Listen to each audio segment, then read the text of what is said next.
9 months before May 14, 1998, a sperm met an egg and they fused together to form a single cell. That cell divided from 1 to 2, 2 to 4, and it kept on dividing, and now it's giving a 3-minute thesis in front of you.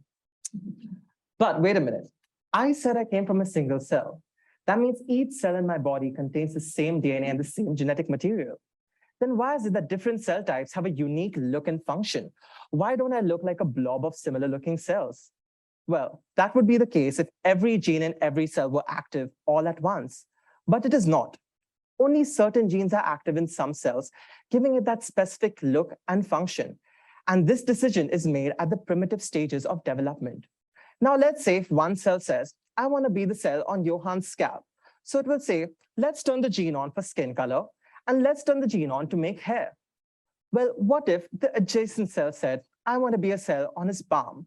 It will say, let's turn the gene on for skin color, but let's keep the gene to make hair off, because we do not want hairy palms, do we? Now, this act of turning genes on and off occurs due to a mechanism called epigenetics. Now, you might be wondering, what does my project have to do with all of this? Well, in our body, to date, we have cells called as stem cells, and these cells have the potential to differentiate into any cells they want to. Similarly, disease progression has been associated with epigenetic changes. In my project, I'm trying to identify which genes are active at one stage of the cell's life, and then which genes are active at the other stage of the cell's life. I'm doing this by highlighting these active genes with a distinguishable highlighter.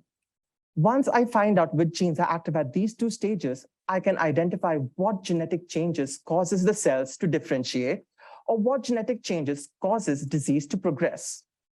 Now, what's great about this tool is that it can be narrowed down to finding these genetic changes at a single cell level.